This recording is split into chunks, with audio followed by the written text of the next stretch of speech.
प्यारे दोस्तों, बहुत बहुत स्वागत है आपका अपने चैनल सावित्री साहित्य अकेडमी में। तो बताना चाहूँगी कि 1000 प्रश्नोत्तरी अगले 5 दिनों के अंदर मैं यूट्यूब पे अपलोड करने वाली हूँ। और ये जो 5 दिन के अंदर प्रश्नोत्तरी अपलोड होगी, आपके बहुत काम की है क्योंकि यहीं से प्रश्न आपके आएँगे।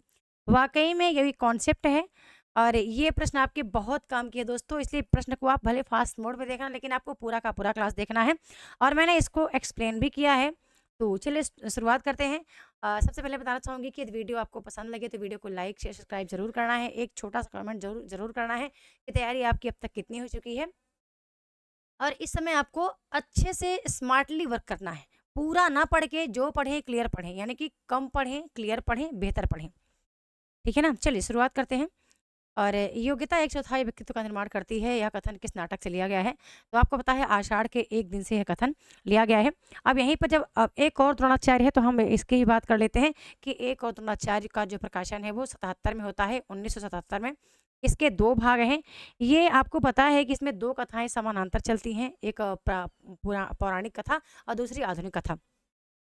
अब यहीं पे आपको इसके पूरे अ पात्र भी समझ लेना है, ठीक है? क्योंकि इसका मेरे पास प्रिंट आउट मैंने रखा है। प्रिंट आउट से मैंने अध्ययन किया है अपना।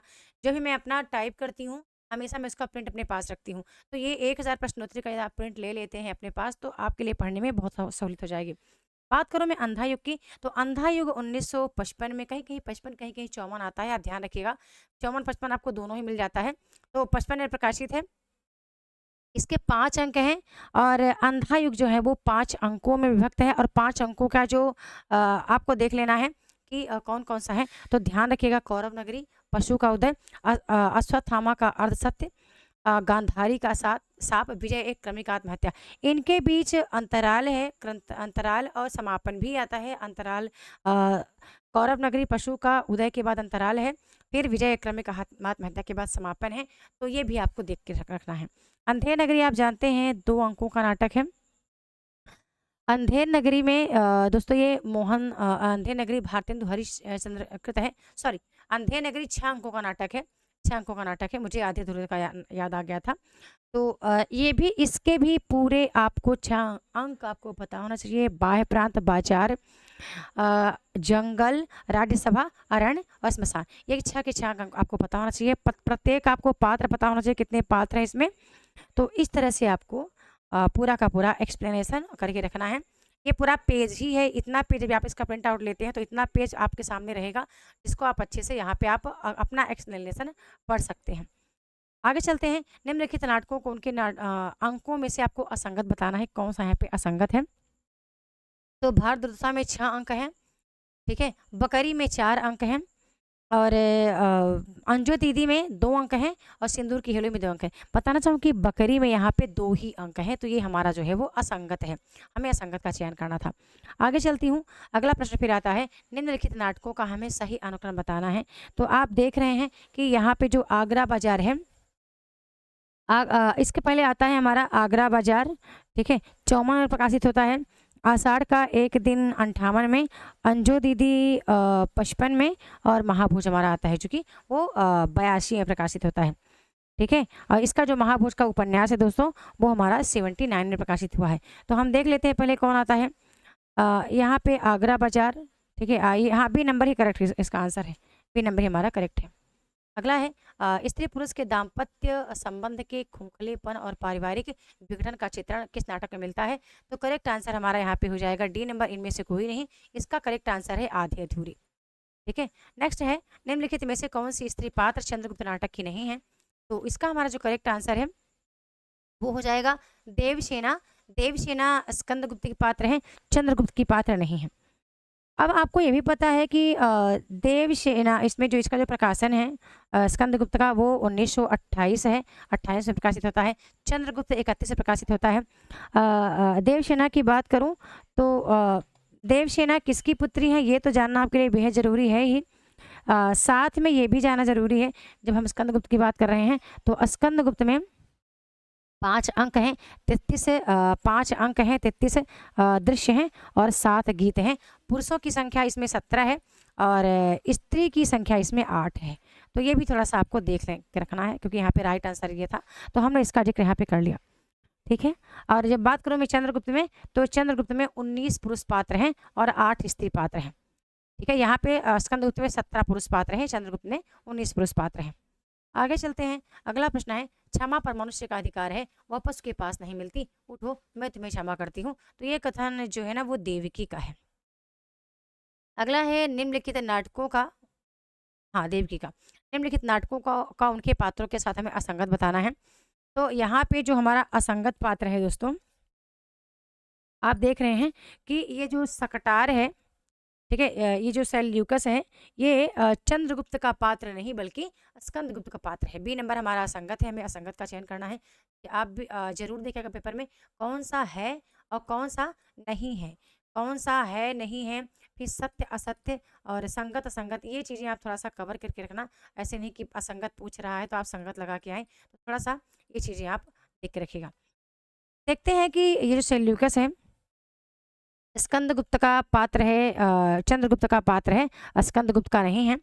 आपको पता है ये चंद्रगुप्त का सेनापति है, सेल्यूकस चंद्रगुप्त का सेनापति है, साथ में ये कार्नेलिया का पिता भी है। ये जो सकटार है ना, ये मगध का मंत्री होता है। चलिए आगे बढ़ते हैं।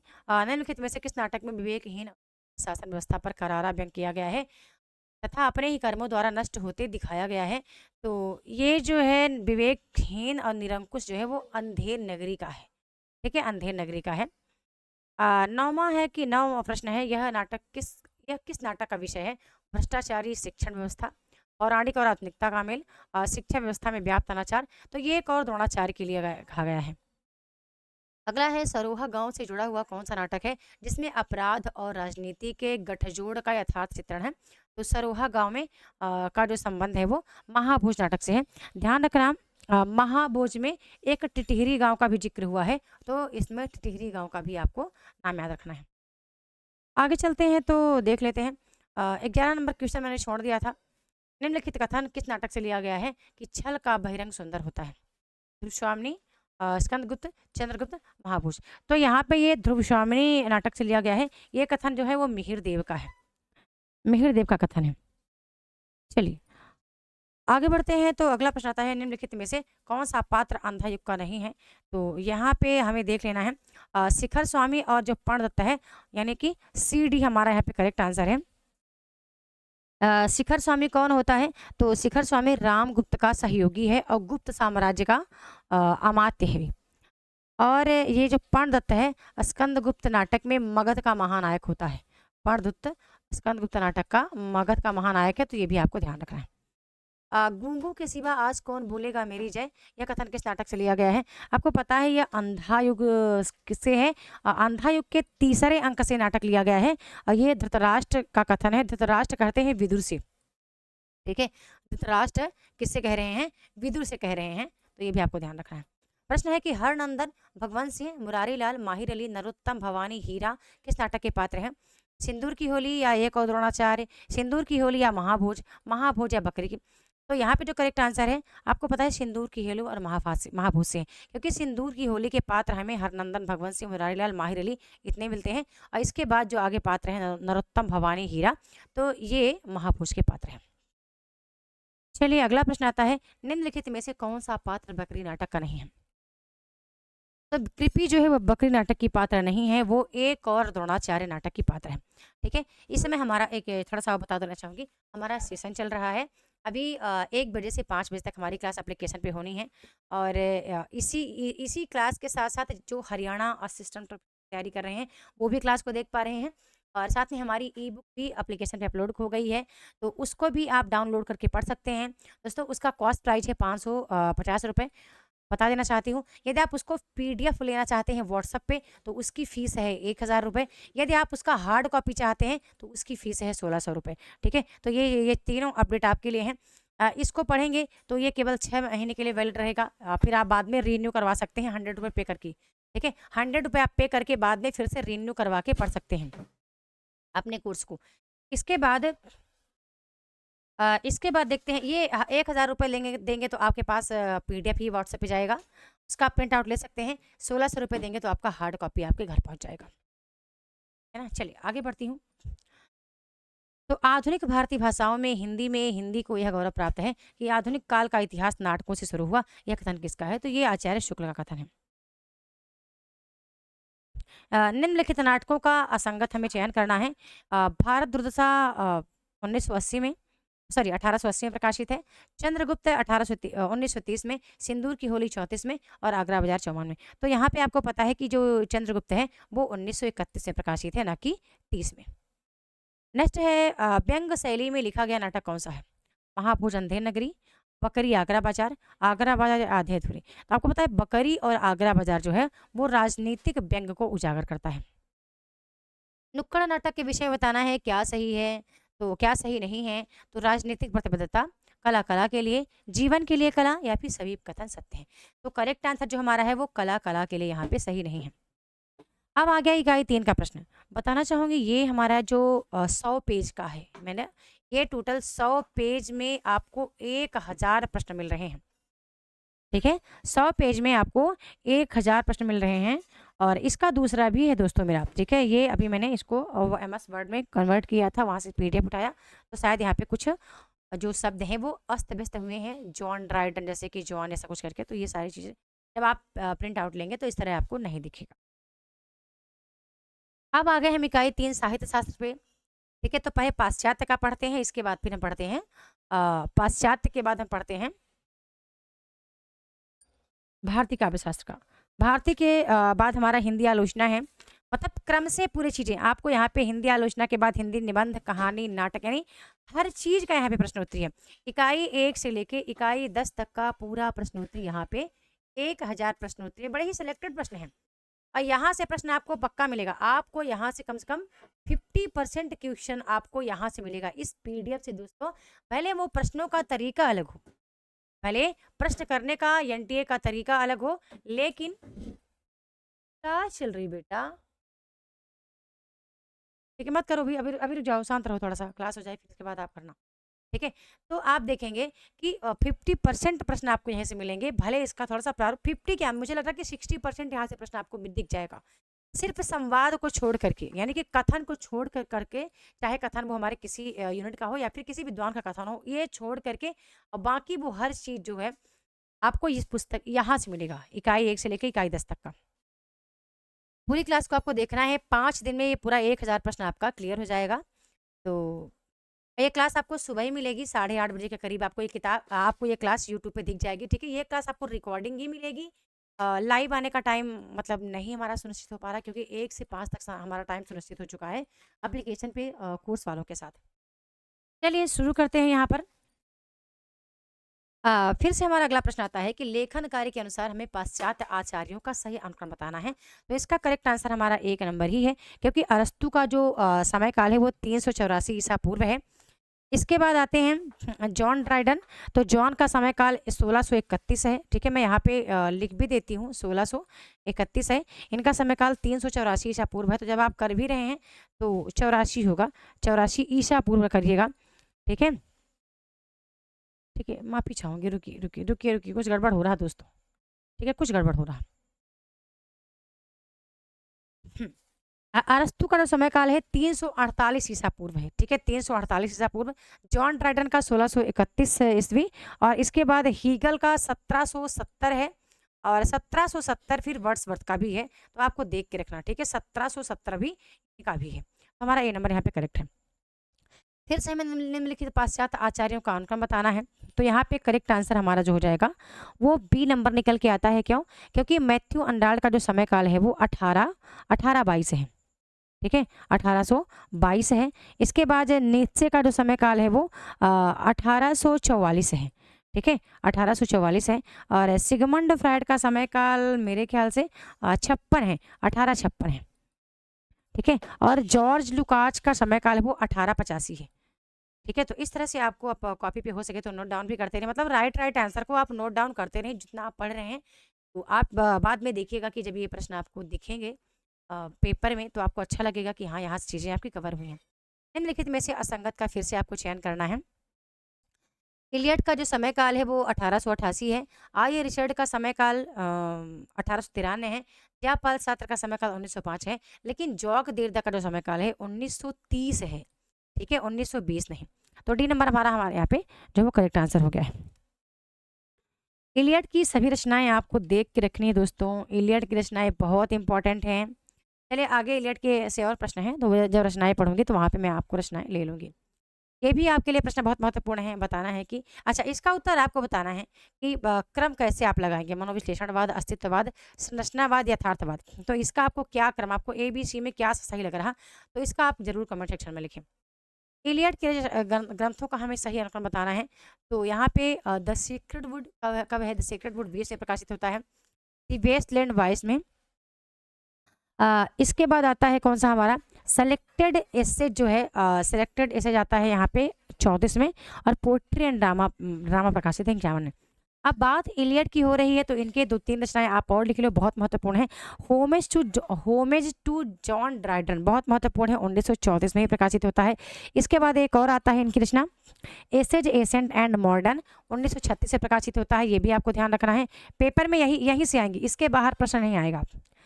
ठीक है, ये भी चैलेंज है कि इसके बाहर जो पढ़ा रही हूँ मैं 1000 प्रश्न ये है, और मैं आपको दिखा नहीं रही 1000 प्रश्न और है जो कि एप्लीकेशन के लिए बना है, हो सकेगा तो वो भी मैं आपको अपलोड करके दिखा दूंगी।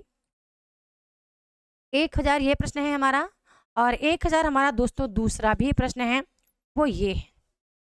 ठीक है, वो प्रश्न ये है, ये प्रश्न है 1000, ये भी 1000 है। ये दोनों ही प्रश्न जिस दिन आप कवर कर लोगे, जिस दिन आप कवर कर लोगे दोस्तों, उस दिन आपके लिए बहुत अच्छा रहेगा।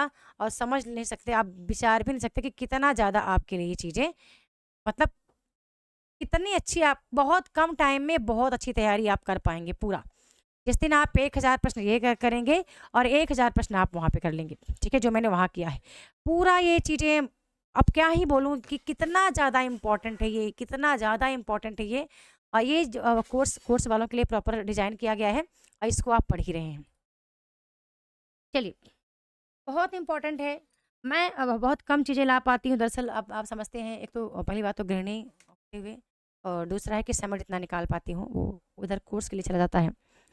तो बहुत बहुत स्वागत है आपका, यदि आप मेरे कोर्स में आना चाहें और मेरे से पढ़ना चाहें। फीस बहुत कम है, 1500 रुपये फीस है कोर्स की। आप आना चाहें, 1 साल तक ये वैलिड है कोर्स नेट के लिए। और जो हरियाणा असिस्टेंट प्रोफेसर का कोर्स है वो भी केवल 1500 में ही, वो 6 मंथ के लिए वैलिड है, बाद में आप रीन्यू करवा सकते हैं यदि मतलब आगे आप बने रहना चाहते हैं। लाइव क्लास का समय सिर्फ एक ही है इस समय पे, 1 से 5 बजे। ओके, तो मैं बात करती थी टीएस इलियड के बारे में कि टीएस इलियड के आपने 2-3 रचनाएं और अच्छे से याद करके रखनी है। जैसे कि आपने यहाँ पे याद कर लिया होमेज टू जॉन ड्राइडन, जिसका प्रकाशन वर्ष है 1934। इसके बाद है एसेज एसेंट एंड मॉडर्न 1936 में। इसके बाद है एलिजाबेथन एसेज 1932 में। एलिजाबेथन एसेज भी आप ध्यान रखना 32 से प्रकाशित है। और इसके बाद एक लास्ट में है ऑन पोइट्री एंड पोएट्स, जो कि 1997 में प्रकाशित होती है। ये भी आपके लिए बहुत महत्वपूर्ण है। अगला प्रश्न आता है पाश्चात्य सिद्धांतों को उनके संबंधित पुस्तकों में से आपको असंगत का चयन करना। रागात्मक भाषा, द मीनिंग ऑफ मीनिंग का मेंशन, ये मेंशन है का विषय है। कल्पना सिद्धांत का जिक्र बायोग्राफी लिटरेरिया में किया गया है। अनुकरण सिद्धांत का पेरियुक्त है। और परंपरा और व्यक्तिक प्रज्ञा का जो वर्णन है, विषय है, वो द सीक्रेट वुड में है। इसके बाद आपको पता है कि सी नंबर हमारा जो है वो असंगत है, क्योंकि पेरियुक्त जो है वो लॉन्जाइनस की रचना है। ठीक है, अनुकरण सिद्धांत पेरिपोइथिकेस में है, ये अरस्तु का सिद्धांत है। यहाँ पे हमारा सी नंबर जो है वो असंगत है। फिर अगले प्रश्न की ओर चलते हैं, तो कौन सी रचना मैथ्यू अर्नाल्ड की नहीं है, बताना है। तो यहाँ पे जो कल्चर एंड अनार्की है ये मैथ्यू की है, इसका प्रकाशन वर्ष आप लिख लीजिए 1869 है। ठीक है, 1869 है। लिटरेचर एंड ड्रामा का प्रकाशन वर्ष 1873 है। ठीक है, मैं शॉर्ट में लिखती हूँ, 1873 है, आप 18 लिखते जाना। Essays on church and state का प्रकाशन वर्ष मुझे याद नहीं दोस्तों। और ये जो प्रैक्टिकल क्रिटिसिज्म है, इसका ये जो है ये रचना ये रिचर्ड की है, ये मैथ्यू की नहीं है। इसका प्रकाशन वर्ष 1929 है, तो आप ध्यान रखिएगा। तो डी नंबर यहाँ पे हमारा करेक्ट है कि ये मैथ्यू की रचना नहीं है, बल्कि ये किसकी है, ये रिचर्ड की है। आगे देखते हैं, तो प्रमुख सिद्धांत और सिद्धांतकारों में हमें फिर से असंगत बताना है। अस्तित्ववाद किरकेगार्ड इसके प्रवर्तक रहे हैं, सिद्धांतकार। मनोविश्लेषणवादी फ्रायड हैं। अभिव्यंजनावाद के प्रवर्तक क्रोंचे हैं। उत्तर संरचनावाद जॉक देरदा का, यानी कि सभी यहाँ पे आपके संगत है, तो ए नंबर हमारा करेक्ट आंसर है। नेक्स्ट है, अरस्तु के अनुकरण सिद्धांत में कौन सा सत्य नहीं है। अरस्तु ने कला को संवेदन और बिंब विधानी शक्ति से जोड़ा है। कविता जगत की अनुकृति है। अनुकरण अरस्तु अनुकरण को सृजनात्मक क्रिया नहीं मानते, या सभी सत्य है। तो बता दो यहाँ पे जो सत्य नहीं है वो यही है कि अरस्तु अनुकरण को सृजनात्मक क्रिया नहीं मानते। ये असत्य सत्य नहीं है, क्योंकि आपको पता है कि अरस्तु ने इसको सृजनात्मक क्रिया माना है। अगला है, यूरोपीय साहित्य मीमांसा में कल्पना को बहुत प्रधानता दी गई है। और कल्पना काव्य का अनिवार्य साध्य है। तो यहाँ पे ए सही है लेकिन आर गलत है। नेक्स्ट है, प्लेटो के अनुसार एक समर्थ कवि काव्य रचना किस प्रकार करता है। ऑप्शन है कि किसी सचेष्ट कलात्मक प्रेरणा की अपेक्षा दैवी शक्ति से प्रेरित और अभिभूत होकर। बी ऑप्शन है कि अपने वैज्ञानिक ज्ञान के समय द्वारा। सी ऑप्शन है कि दैवी शक्ति की भूमिका से निरपेक्ष कलात्मक प्रेरणा द्वारा। तो यहाँ पे जो करेक्ट आंसर है वो हमारा ए नंबर ही करेक्ट है, क्योंकि यहाँ पे लिखा है कि दैवी शक्ति की भूमिका से निरपेक्ष जो लिखा है ना, ये हमारा यहाँ पे रॉन्ग हो गया, जबकि हमारा यहाँ पे ए नंबर जो है वो करेक्ट आंसर है। अगला प्रश्न है कि अपने काव्य सिद्धांत की निर्मिति के लिए किस पाश्चात्य आचार्य ने सहजानुभूति की अवधारणा का सहारा लिया। यदि मैं यहीं पे आपसे पूछूं, सहजानुभूति का साहचर्यवाद का सिद्धांत किसने बताया है, तो आप जरूर बताएं। साहचर्यवाद का सिद्धांत के लिए आपको बताना है। लेकिन यहाँ पे जो हमारा करेक्ट आंसर दोस्तों निकल के आता है, वो हमारा निकल के आता है ये कॉलेज के लिए। कॉलेज के लिए करेक्ट आंसर है। लेकिन आपको बताना है कि सहजानुभूत का संबंध मुझे थोड़ा डाउट लग रहा है। मेरे ख्याल से क्रोंचे होंगे क्या, मुझे ना, हाँ क्रोंचे, क्रोंचे का सहजानुभूत है। मैंने असहचर्यवाद कहा है। क्रोंचे ने सहजानुभूत के लिए एक परिभाषा भी दी है कि सहजानुभूति अभिव्यंजना की आंतरिक प्रक्रिया है। ठीक है, तो यहाँ पे डी नंबर हमारा करेक्ट होगा, सी नंबर हमारा ऑप्शन नहीं है। ओके, आगे चलते हैं। तो बताना है, कॉलरिज के अनुसार कल्पना दार्शनिक चिंतन का परिणाम नहीं है, या कल्पना कार्यात्मक प्रतिभा है और यही कवि की सृजनात्मकता है, या कल्पना की मूल प्रकृति केवल अनुकृति परक है। तो ये ऑप्शन आपको बताना है, इसका उत्तर आपको खुद बताना है। आप लिखिएगा वहाँ पे, मैं आपका कमेंट सेक्शन का कमेंट में रिप्लाई जरूर करूंगी। बिंबवाद के प्रवर्तक किसे स्वीकार किया गया है, तो टी ई होम को कहा गया है, जबकि आचार्य शुक्ल ने प्रथम बिंबवादी प्रवर्तक फ्लिंटे को माना है। ठीक है, फ्लिंटे को माना है, तो ये भी आप ध्यान रखना। रिचर्ड के अनुसार भाषा के अर्थ के कितने प्रकार माने गए हैं, तो करेक्ट आंसर है दो, एक रागात्मक भाषा है, दूसरा वैज्ञानिक भाषा। अगला प्रश्न फिर आता है कि वस्तु कैसी है की अपेक्षा वस्तु कैसी होनी चाहिए पर अधिक बल कौन देता है, अरस्तु, प्लेटो, हीगल या फिर कॉलरिज। तो यहाँ पे वस्तु कैसी है की अपेक्षा कैसी होनी चाहिए पर अरस्तु ने बल दिया है। नेक्स्ट है कि निम्नलिखित में से कौन सा कथन सही नहीं है। अरस्तु ने स्पष्ट कर दिया कि कवि और चित्रकार के माध्यम से अलग अलग है। अगला ऑप्शन है कि प्लेटो के अनुकरण को सभी कलाओं की एकता का सामान्य आधार माना है। अरस्तु का अनुकरण सिद्धांत प्लेटो के अनुकरण सिद्धांत का अनुकरण मात्र है। तो ये यहाँ पे सही नहीं है कि अरस्तु का अनुकरण सिद्धांत प्लेटो के अनुकरण सिद्धांत सिद्धांत मात्र है। ठीक है, तो सी नंबर हमारा सही नहीं है, बाकी सही सभी ऑप्शन जो है हमारे सही हैं। अगला है, संरचनावाद को स्थापित करने का श्रेय किसे जाता है, तो स्विस भाषाविद फर्दिनांद द सस्यूर को जाता है। करेक्ट आंसर यही है। कविता को मानव जाति की मातृभाषा मानते हुए उसकी सहजता पर बल किसने दिया, तो ये आंसर आपको बताना है। इसकी क्लास ऑलरेडी पहले भी हो चुकी है। Hegel, Coleridge, Croce. मैं आपको हीगल को काटती हूँ और मैं क्रोंचे को भी काट रही हूँ। आप बी और डी में बता देना कि किसका कथन है। निम्नलिखित में से कविता में बोलचाल की भाषा का समर्थन किसने किया, जॉन डार्डन ने, इलियट ने, एजरा पाउंड ने, वर्ड्सवर्थ ने या सभी ने। तो यहाँ पे सभी ने दरअसल किया है, क्योंकि आपको पता है वर्ड्सवर्थ के समर्थक सभी रहे हैं। वर्ड्सवर्थ ग्रामीण भाषा को बहुत मान्यता देते हैं और वर्ड्सवर्थ ग्रामीण भाषा को ही स्वीकार करते हैं कि काव्य में ग्रामीण भाषा ही उपयुक्त है, जबकि कृत्रिम यानी बनावटी भाषा को का समर्थन ये नहीं करते। तो इनके साथ साथ ये सभी इनके जो सहमित रहे, ये सभी समर्थित करते हैं कि काव्य में बोलचाल की भाषा का वर्णन होना चाहिए। अब इकाई 3 का ही साहित्य शास्त्र आ जाता है। हम साहित्य शास्त्र के अंतर्गत अभी पाश्चात्य को पढ़ रहे थे, अब हमारा आ गया भारतीय काव्य शास्त्र। भारतीय शास्त्र को करने के बाद मैं क्लास को स्टॉप करूंगी और इसके बाद जो अगला प्रश्न हमारा आएगा वो हिंदी आलोचना से है, फिर हिंदी उपन्यास। मैंने क्रम से चीज़ें लगी हुई हैं, पहले वही चीज़ें हैं जो बहुत ज़्यादा इंपॉर्टेंट है आपके लिए। दरअसल इंपॉर्टेंट दोस्तों सभी चीज़ें हैं, बस आपको पॉइंट टू पॉइंट चीज़ों को समझना है और आपको ये पूरी क्लास को प्रॉपर देखना है। भले आप फास्ट में देखो और आप आंसर भी लगाना, मतलब आप जब देख रहे हैं क्लास को तो आप आंसर लगा लीजिए। अब देख भी रहे हैं तो जल्दी से क्लास को लाइक भी कर लीजिए दोस्तों। ठीक है, लाइक का बटन दिख रहा है यहाँ पे, जल्दी से आप दबा दीजिए। पहला प्रश्न आता है, आचार्य दंडी ने अपने ग्रंथ काव्यदर्श में अलंकारों की संख्या कितनी मानी है? तो करेक्ट आंसर है दंडी के लिए 35 माने हैं। ठीक है, करेक्ट आंसर है। लेकिन भरत मुनि ने काव्य शास्त्र में 4 माने हैं, अपने नाट्य शास्त्र में 4 अलंकारों को विशेष रूप से रखा है। 88 मानते हैं विश्वनाथ अपने साहित्य दर्पण में, और 52 माना है रुद्रट ने अपने काव्य अलंकार में। 52 अलंकारों को माना है, लेकिन हमारा करेक्ट आंसर यहाँ पे ये है। वक्रोक्ति संप्रदाय के विरोधी आचार्य कौन है? तो यहाँ पे विश्वनाथ जो है वो करेक्ट आंसर हो जाएगा। अगला प्रश्न फिर आता है कि निम्नलिखित में से कौन रस सूत्र के व्याख्याता नहीं है? तो वामन करेक्ट आंसर है हमारा, नहीं है। लेकिन ध्यान रखिएगा, वामन का समय काल भी आपको अच्छे से याद रखना है। ठीक है, 8वीं शती है। काव्यालंकार सूत्र वृत्ति इनकी रचना है, बहुत ही महत्वपूर्ण है काव्यालंकार सूत्र वृत्ति। अब हम बात कर लेते हैं यहाँ पे शंकुक के लिए। तो शंकुक की रचना के साथ साथ हमें इनका समय काल और इनका सिद्धांत भी देखना है। तो शंकुक जो है वो 9वीं सदी के हैं, और इनका जो सिद्धांत है वो अनुमितिवाद है। भट्ट लोलट का समय काल भी 9वीं सदी है। इन्होंने नाट्य शास्त्र का टीका लिखा है, लगभग सभी ने नाट्य शास्त्र का टीका लिखा है, और इन्होंने रस निष्पत्ति पर भी व्याख्या की है। भरत मुनि के रस निष्पत्ति की व्याख्या की है। भरत मुनि का सूत्र आता है, विभावान भाव व्यभिचारी संयोगाद्र रस निष्पत्ति। तो उनके रस निष्पत्ति की व्याख्या ये लोग करते हैं। ये 4 महान भाव वामन को छोड़ करके, यहाँ पे अभिनव गुप्त होगा, तो अभिनव गुप्त नहीं है। तो चलिए हम देख लेते हैं यहाँ पर कि भट्ट लोलट का जो सिद्धांत है वो उत्पत्तिवाद था, और भट्ट नायक का जो सिद्धांत है वो भुक्तिवाद है। ठीक है, भट्ट नायक की एक कृति आती है हृदय दर्पण, वो भी आपको ध्यान रखना है। हृदय दर्पण बड़ी महत्वपूर्ण कृति है, तो आप ध्यान रखिएगा। अब चलते हैं, काव्य तू जाते जातु कस्यचित प्रतिभा भावता। यह उक्ति किस आचार्य की है? तो यहाँ पे करेक्ट आंसर हो जाएगा। यहाँ पे करेक्ट आंसर हमारा है इनमें से कोई नहीं, क्योंकि यह उक्ति जो है वो भामह की है।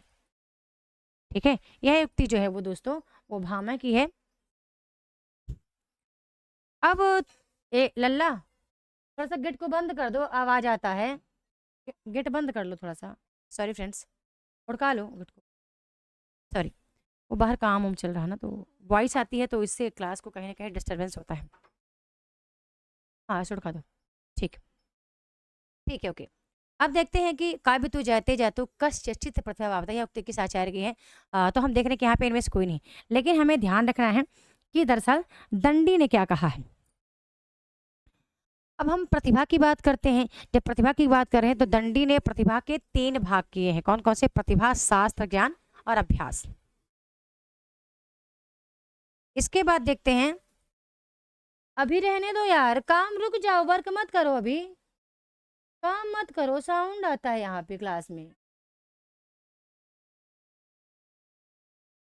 सॉरी। वामन ने जो है, वामन ने 3 माने हैं। एक लोक व्यवहार है, दूसरा है विद्या, और तीसरा है प्रकीर्ण।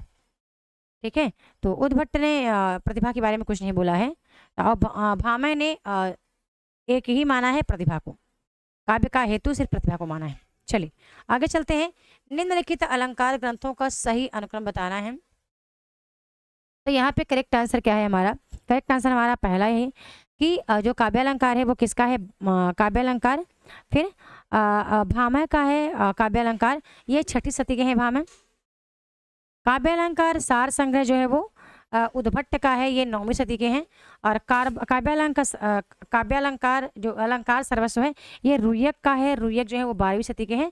और इसके बाद अलंकार कौस्तुभ जो है वो विश्वेश्वर पंडित का है, ये 18वीं सदी के हैं। तो ये भी आपको ध्यान रखना है। आगे चलते हैं, फिर से हमारा बताना है दोस्तों कि निम्नलिखित संस्कृत आचार्यों का हमें फिर से सही अनुक्रम बताना है। क्या है करेक्ट आंसर? तो ए नंबर करेक्ट है।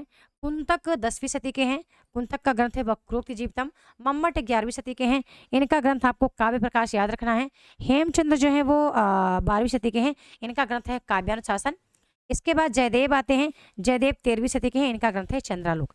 तो आपको प्रॉपर इस क्लास से आपको बहुत ज़्यादा फायदा होने वाला है। खासकर 1000 प्रश्नों से आपको बहुत गजब का बेनिफिट होने वाला है। एक भी प्रश्न को आप क्लिक मत करिएगा, पूरा प्रश्न आपको प्रॉपर A to Z देखना है। और हो सके तो जब आप फुर्सत रहे तब देखें, या काम करते करते भी आपको इसको सुनते जाना है।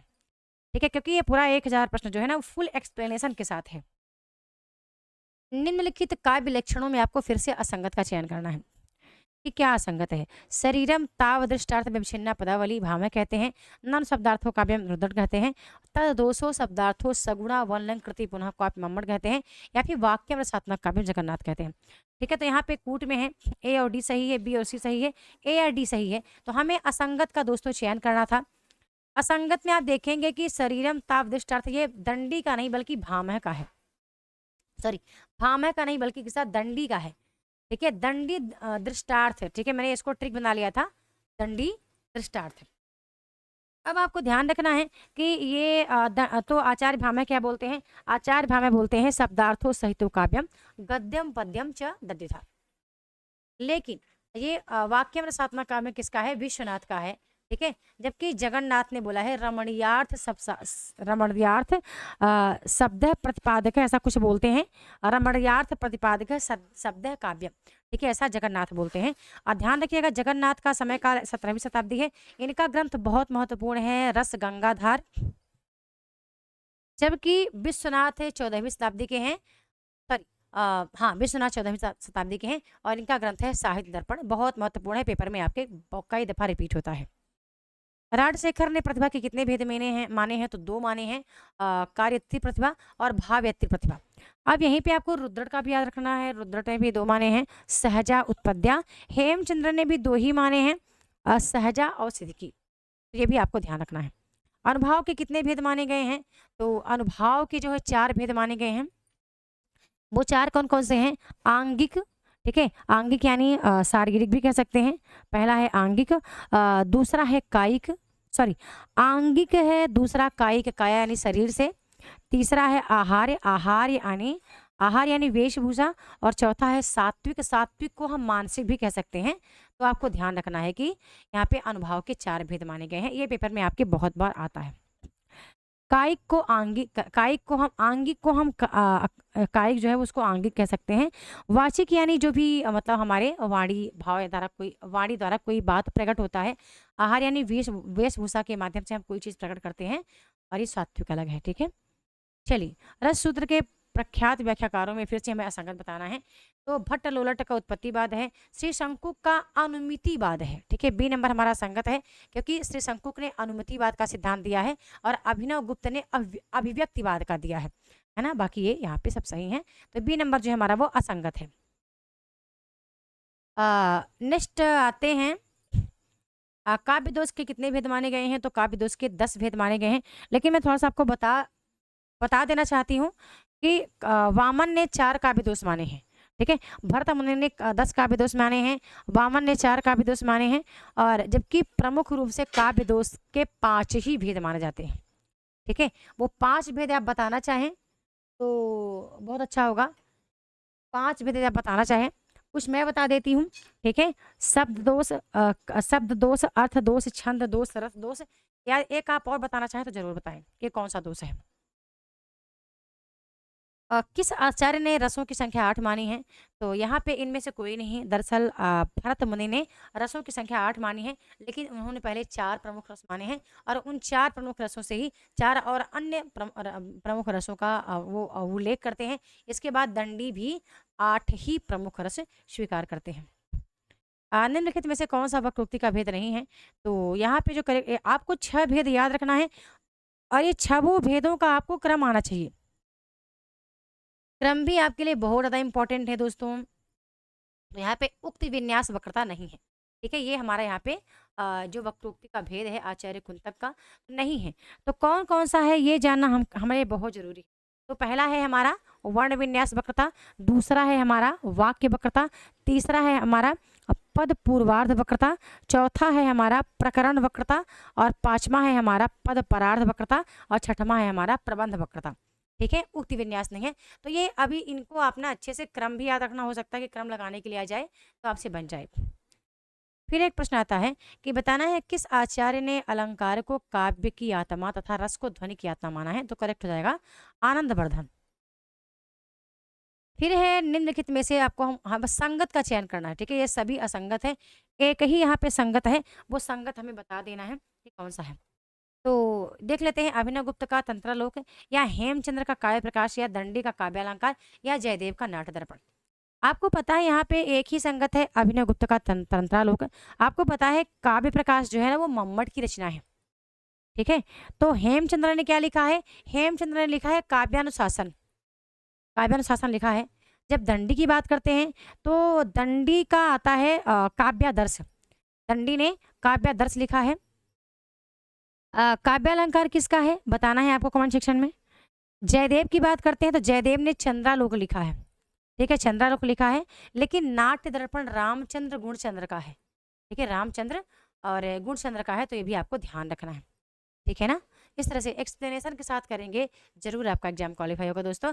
परीक्षा बहुत कठिन है, मैंने कितनी बार कहा है, अन्यथा मैं इसको बैक टू बैक 6 टाइम क्यों कर पाती, मैं क्यों कर पाती, यदि ये इतना कठिन ही होता तो क्यों कर पाती मैं, ठीक है। कल की मैंने एक वीडियो अपलोड की थी, बहुत इंपॉर्टेंट है वो वीडियो, आपको जरूर आप कमेंट सेक्शन मैं आई बटन पे भी लगा दूंगी और कमेंट सेक्शन पे भी वो है, देखना। आपको मैंने कहा था कि आप एक अलार्म स्टडी प्लान बनाओ, उसको देखिएगा और आप लगातार करो ना, कंटिन्यू काम करो, फिर देखिए कितना क्या कमाल होता है आपके जीवन। तो भट्टनायक ने विवाहवाद का साधारणीकरण माना है। डॉक्टर श्याम सुंदर ने कवि की अनुभूति का, अभिनव गुप्त ने हृदय का साधारणीकरण, आचार्य शुक्ल ने आलम्बनत्व धर्म का साधारणीकरण। यदि आपको थोड़ा बहुत याद आता होगा तो आप जानते हैं कि श्याम सुंदर दास ने योग की मधुमती, मधुमती की भूमिका का, ठीक है, योग की मधुमती भूमिका का इन्होंने क्या माना है? साधारणीकरण, ठीक है। इन्होंने कवि की अनुभूति का नहीं माना है, मेरे ख्याल से कवि की अनुभूति डॉक्टर नागेंद्र का है, ठीक है। आगे चलते हैं, अगला है प्रतिभा को अंतःकरण की उद्भावित क्रिया किसने माना है? तो आचार्य शुक्ल ने माना है। नेक्स्ट आता है यहाँ पर रस निष्पत्ति के 3 भेद माने हैं किसने? बताना है आपको, बहुत ही आसान प्रश्न है। रस निष्पत्ति के 3 भेद किसने माना है, ये आपको बताना है, ठीक है।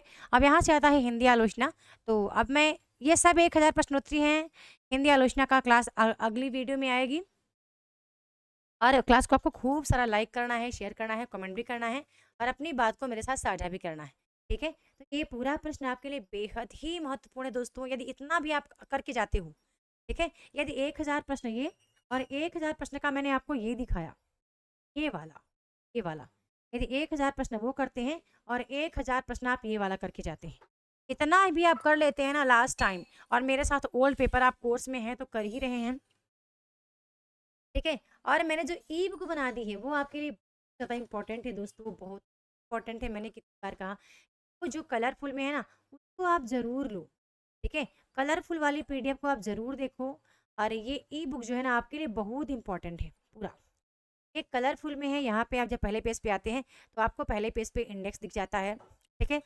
पूरी चीज़ें, इसमें कोई भी ऐसी छुट्टी नहीं है जो ना मेंशन हो। मैंने यहाँ पे लिखा है कि एक्सेप्टेड इंपॉर्टेंट क्वेश्चन है वाकई इसमें, चैप्टर वाइज हिंदी साहित्य के नोट्स हैं, टॉपिक वाइज सरल भाषा में परीक्षा उपयोगी नोट्स हैं। ये क्या है? एक सहायक नोट है, ठीक है। ये कोई पुस्तक नहीं है, बल्कि एक सहायक नोट्स के रूप में पुस्तक आपके समक्ष आपको। ये नेट के लिए बहुत अच्छी है, जेआरएफ के लिए बहुत अच्छी है, सेट के लिए, पीजीटी के लिए बहुत अच्छी है, कोई असिस्टेंट प्रोफेसर की आप तैयारी करते हैं तो ये पुस्तक आपके लिए बहुत ही कमाल की है। प्रत्येक टॉपिक के लिए मैंने महत्वपूर्ण यहाँ पे लगाए हैं, और मेरे मतलब मेरे द्वारा जो चीज़ें दी गई हैं, बहुत मैंने कोशिश की है कि उसमें कोई त्रुटि ना हो। यदि कोई त्रुटि मिलती है तो आप मुझे मैसेज पे, कॉल और व्हाट्सअप कर सकते हैं, अलाउ है, ठीक है। यहाँ पे एक मेरा छोटी सी उपलब्धि मेरी यहाँ पे मेंशन है, ठीक है। उपलब्धि तो बहुत छोटी सी है, मैं चाहती हूँ दोस्तों मैं इसको बहुत बड़ा करूँ, और आपका आशीर्वाद रहा तो मैं इस उपलब्धि को जरूर बड़ा करना चाहूँगी, ठीक है। तो ठीक यही है आपके लिए ये पुस्तक है। यहाँ इस पुस्तक को जरूर देखो, यहाँ पे पूरा विषय सूची डाला हुआ है, विषय भी आप पूरे अच्छे से देखें, और इस पुस्तक को आप परचेस करें। बहुत कम प्राइस है, लेकिन ये आपका जीवन बदल सकती है। ये पुस्तक पूरा कलरफुल है, और या प्रिंट आउट भी लेना चाहें कलरफुल में तो आप कलरफुल में इसका प्रिंट आउट भी ले सकते हैं, क्योंकि जितनी चीज़ें बहुत इंपॉर्टेंट है ना दोस्तों, वो मैंने इसमें पूरा मेंशन किया हो। इतने के अलावा कुछ पढ़ना है, गारंटी के साथ कहती है। यदि इस को आप पढ़ के जाते हैं पेपर में, पेपर में पूरा इसका मैराथन क्लास ही मैं कर दूंगी, एक बार आप देख लेना, फिर वो क्लास हो सकता है डिलीट कर दी जाए। यदि इसको आप प्रॉपर कवर करते हैं अपने पेपर के लिए, इसके बाहर कुछ भी आपको पढ़ के नहीं आए। इतनी सुंदर ये कलरफुल में डिजाइन है पुस्तक, मतलब आप इकाई 1 से 4 तक देखोगे तो भी, और जब आप इकाई 5 से 10 देखोगे तो भी, यदि आप इकाई 5 में आते हो, इकाई 5 में आते देखो, ये इकाई इकाई 6 आ गया, पूरा प्रॉपर फाइनली करें। इसके अलावा आपको कुछ पेपर में जो चीज़ें आती हैं वो चीज़ है, चाहे वो लेखक को लेके हो या फिर आप पात्र को लेके, ठीक है। देखें, जो चीज़ मेंशन है बहुत ज़्यादा इंपॉर्टेंट है, वो खुद भी लाल कलर से हाईलाइट है। चाहे मैं कहानी की बात करूँ, निबंध की बात करूँ, नाटक की बात करूँ, की भी बात करूँ, हर चीज़ यहाँ पे आपको आपको मिल जाएगा। वो मेरा क्रमशः यहाँ पे प्रश्न उत्तर भी मैंने ऐड करके रखा है। आप देखिए इकाई 10 है, मेरे ख्याल से इकाई 10 के, है ना। तो इस तरह से आप अपनी तैयारी को आप अच्छा बना सकते हैं। और उम्मीद करती हूँ कि मेरी बात आप समझ पा रहे हैं। चलती हैं नेक्स्ट वीडियो में न्यू टॉपिक के साथ, तब तक के लिए बहुत बहुत धन्यवाद। और क्लास को पूरा देखना है 1000 प्रश्नोत्तरी को, और अपने आने वाली परीक्षा में बहुत बेहतर आपको करना है। चलिए।